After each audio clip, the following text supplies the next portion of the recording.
Welcome to the next video in the Search for Better Health topic. This video will actually be looking at something that's not specifically a syllabus dot point, but where we'll be heading for the next few lessons. So up until now, we've been looking at the causes of infectious diseases. And what we're going to do now is have a look at what happens when those infectious diseases get into the body. And these are referred to as our lines of defense. So this video is just a little bit of an introduction, and then over the next couple of lessons, quite a few lessons actually, we'll be looking at each of the lines of defense in more detail. So firstly, what happens when our body is attacked by a foreign organism? So a pathogen comes in contact with the body. What happens first is we have what we call non-specific defense. So this is a defense mechanism where it doesn't matter what type of pathogen it is that's entered the body. This is the first line of defense, and the body will just try to stop it from getting into the bloodstream or get past that first barrier. So the first line of defense is basically a system of barriers or chemical secretions that stop a pathogen from getting into the body.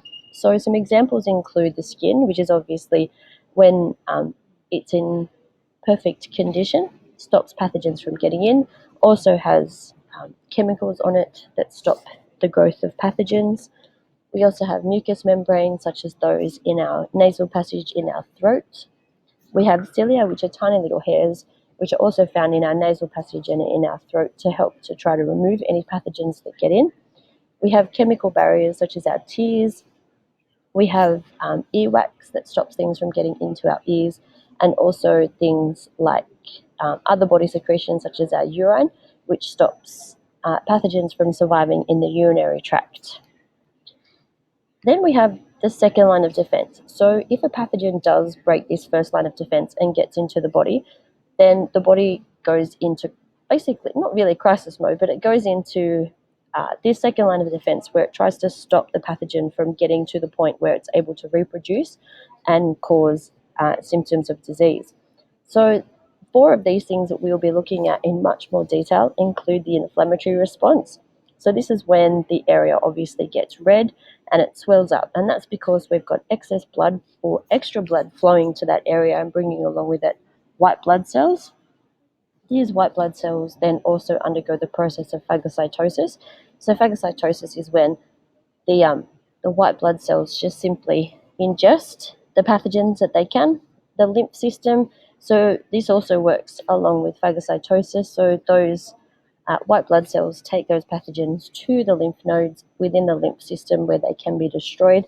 And lastly, cell death to seal off a pathogen. So if a pathogen gets into a cell, cells can sacrifice themselves in order to kill the pathogen by killing themselves, and this obviously stops the pathogen from being able to reproduce. If those 2 lines of defense fail, then we have what we call a specific defense. So this is when the immune response kicks in. So this is the third line of defense. And basically what happens is every pathogen that enters our body has markers on it that identify them as a particular pathogen. And what happens is then particular B cells and T cells within our immune system identify those pathogens and then carry out a specific sequence of events in order to destroy those pathogens, to stop them from causing major damage to a person's body. And as I said, we'll be going through each of these in much more detail over the next couple of lessons. This is just to give you a bit of an introduction of where we're headed with the next section of the syllabus. And that brings us to the end of this video, so thank you for watching.